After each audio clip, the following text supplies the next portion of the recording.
Hello student, नमस्कार। स्वागत है इस वीडियो में हिंदी व्याकरण जो आपका ब्लूप्रिंट पर आधारित है। ये कक्षा 11वीं और 12वीं के लिए अलंकार हम देख रहे थे। पार्ट फर्स्ट का वीडियो आपने देख लिया होगा, नहीं देखा है तो उसको जरूर देख लेना। और जिन बच्चों ने देखा था उनने आंसर भी किए। मैंने बोला था जो बच्चे आंसर करेंगे उनके मैं कमेंट लूँगा और उनका नाम भी अनाउंस करूँगा। जिन बच्चों ने राइट आंसर बताया है उनके नाम भी बता दूँ, ठीक है। तो पहले मैं बता दूं कि इस वीडियो में हम देखने वाले क्या हैं। जैसा कि आप सब जानते हैं, पिछले वीडियो में हमने अलंकार की परिभाषाएं देखी थी। जो जो अलंकार आपके टॉपिक आपके आने हैं अलंकार में, ठीक है। तो वो कौन कौन से अलंकार हैं? मानवीकरण अलंकार हो गया, पुनरुक्ति प्रकाश अलंकार, संदेह अलंकार, ये तीनों अलंकार हम पढ़ चुके थे पिछले वीडियो में, ठीक है। इन पर आधारित क्वेश्चन में मैंने पूछे थे जिनके आंसर बच्चों ने सही कमेंट किए हैं, ठीक है। उसके बाद आज हम देखेंगे भ्रांतिमान अलंकार और विरोधाभास अलंकार। उसके पहले मैं आपको बता दूं, जिन बच्चों ने राइट आंसर किए थे उनका नाम है कृष्णकांत कुशवाहा। इन्होंने सही आंसर दिए हैं। खुशबू लांजेवर, अंजलि चौहान और गायू, इन बच्चों ने राइट आंसर कमेंट किए थे।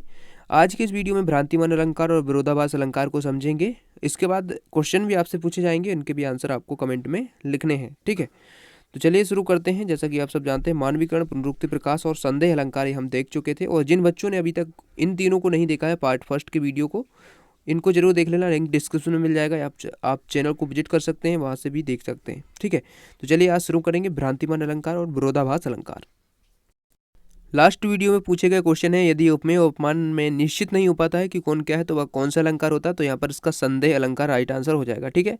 तो इसका आंसर बच्चों ने सही किया है, संदेह अलंकार, ठीक है। संदेह बार बार आती है मुझको मधुर याद बचपन तेरी, इसमें पुनरुक्ति प्रकाश आ जाएगा। यहाँ पर बार बार में आप देख सकते हैं 2 बार आया है और उसका मतलब यानी कि उसका अर्थ एक ही है बार बार का। तो इसमें हो जाएगा पुनरुक्ति प्रकाश अलंकार। वह पूर्ण चंद्र उगा है या सिकी सुंदरी का मुखड़ा, इसमें हो जाएगा आपका संदेह अलंकार। इसमें संदेह है, ठीक है। अब हम देखेंगे भ्रांतिमान अलंकार। सबसे पहले भ्रांतिमान अलंकार की परिभाषा देखेंगे, उसके बाद देखेंगे भ्रांतिमान अलंकार का उदाहरण। सबसे पहले देखेंगे भ्रांतिमान अलंकार की परिभाषा। तो यहाँ पर देख सकते हैं भ्रांतिमान अलंकार। देखिए, जब किसी वस्तु में अन्य वस्तु का कुछ सदृश होने के कारण भ्रम हो जाए और ऐसा प्रतीत होने लगे कि वह अवास्तविक वस्तु ही है, जबकि वास्तव में वह वस्तु नहीं है, ठीक है, तब भ्रांतिमान अलंकार होता है। परिभाषा आपको समझ में आई हो या ना आई हो, पहले हम अलंकार का उदाहरण देखेंगे, उसके बाद आपको परिभाषा समझ में आएगी, ठीक है। तो देखिए, इसमें आप देख सकते हैं अथवा में इसकी जो परिभाषा है, जहां पर समानता के कारण किसी वस्तु में अन्य वस्तु का भ्रम हो जाए वहां भ्रांतिमान अलंकार होता है। पहले हम उदाहरण देखेंगे, फिर से परिभाषा को समझेंगे ताकि आपको समझ में आ जाए, ठीक है। देख सकते हैं, बिल विचार कर नागशुंड में घुसने लगा विषैला सांप, ठीक है। बिल विचार कर नागशुंड में घुसने लगा विषैला सांप। तो यहाँ पर देखिए, बिल विचार कर, जो सांप है यानी कि जो नाग है, वो बिल की सोच कर यानी विचार कर, यानी कि वो सोच रहा है कि जो जो हाथी की सूंड है वो क्या है, बिल है, तो उसमें वो घुस गया। इसका मतलब क्या है, यहाँ पर भ्रम है सांप को कि वो बिल है या हाथी की सूंड, तो उसको भ्रम है तो वो उसमें चला गया। तो यहाँ पर भ्रम आ रहा है, तो यहाँ पर क्या हो जाएगा, भ्रांतिमान अलंकार। आगे देख सकते हैं, काली ईख समझ बिस्तर को उठा लिया तब गजराज ने आप, ठीक है। काली ईख समझ कर, तो जो बिस्तर है यानी कि सांप है, उसको जो हाथी है उसने काली ईख समझ कर उठा लिया। तो यहाँ पर भी उसको भ्रम है, हाथी को भ्रम हो रहा है कि वो ईख है या काला सांप है, ठीक है। तो उसको उसने उठा लिया, ठीक है। तो यहाँ पर भ्रम उत्पन्न हो रहा है हाथी को, तो वो समझ नहीं पा रहा है कि ये सांप है या काली ईख है, ठीक है। तो यहाँ पर कौन सा अलंकार हो जाता है, भ्रांतिमान अलंकार। इसको फिर से देख लेते हैं, भ्रांतिमान अलंकार की परिभाषा। तो देखिए, जब किसी वस्तु में अन्य वस्तु को कुछ सादृश्य होने के कारण भ्रम हो जाए। यहाँ पर आप कोई वस्तु देख रहे हैं, उसमें आपको कोई दूसरी वस्तु ही नजर आने लगे। जैसे आपने कोई लकड़ी देखी रात के अंधेरे में और उसको आप सांप समझ बैठे, तो यहाँ पर भ्रम उत्पन्न हो रहा है। तो ऐसा प्रतीत होने लगता है कि वो अवास्तविक वस्तु ही है, ठीक है।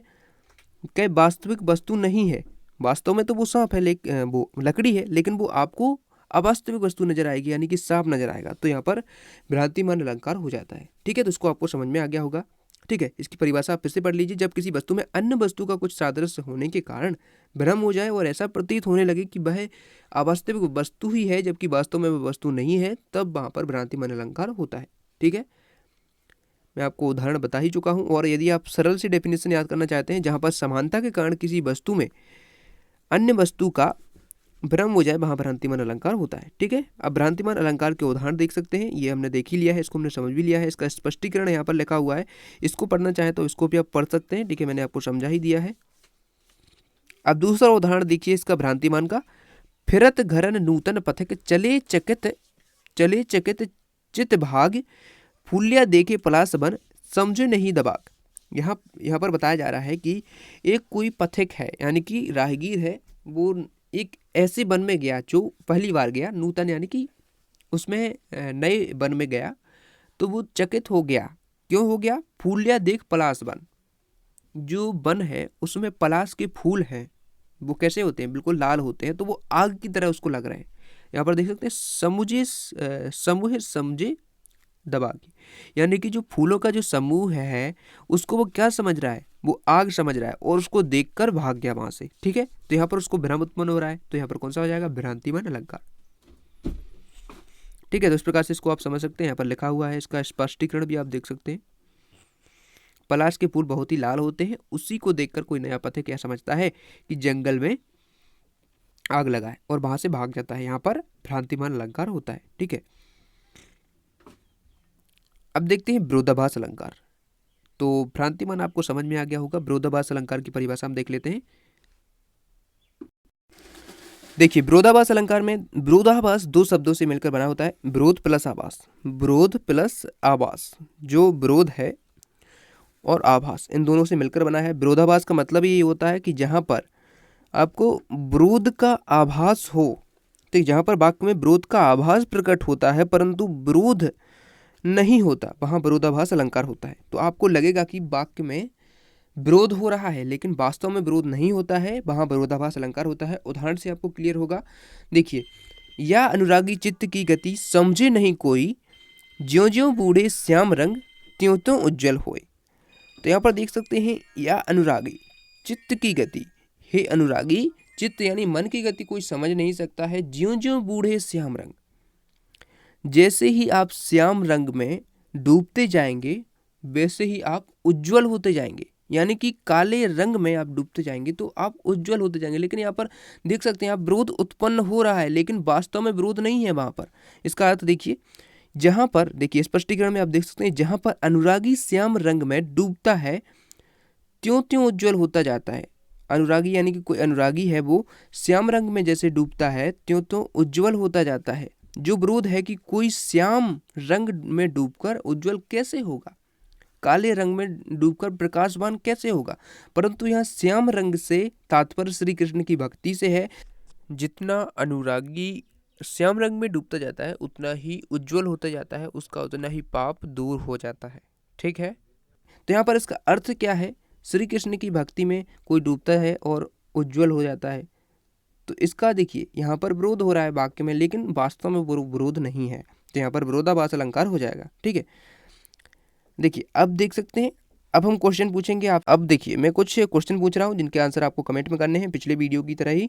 जिन बच्चों ने पिछला वीडियो नहीं देखा वो अभी देख लें हैं, क्योंकि आपका जो 3 अलंकार हैं वो मैंने उसमें कराए थे, तो उसको भी देख लें। ठीक है, क्वेश्चन है आपका, प्रिय मेरी अब हार विजय का पंक्ति में कौन सा अलंकार है? तो इसको आपको समझना है, आंसर आपको कमेंट करना है। इस क्वेश्चन का आंसर आप कमेंट करेंगे। ठीक है, दूसरे का, भर लाऊं सीपी में सागर पंक्ति में कौन सा अलंकार है? ठीक है, उसके बाद थर्ड क्वेश्चन है, जहाँ समानता के कारण भ्रम हो जाए वहाँ कौन सा अलंकार होता है? और उसके बाद फोर्थ क्वेश्चन है, भ्रांतिमान अलंकार किस अलंकार का भेद है? ठीक है, अलंकार के 2 भेद होते हैं, अर्थालंकार, शब्द अलंकार। तो कौन सा अलंकार है ये आपको बताना है। इस प्रकार से चारों क्वेश्चन के आंसर आप कमेंट में लिखेंगे। थैंक्स फॉर वॉचिंग, और ऐसे ही वीडियोस के लिए सब्सक्राइब कर लेना अभी तक नहीं किया है, और लाइक जरूर कर देना वीडियो को।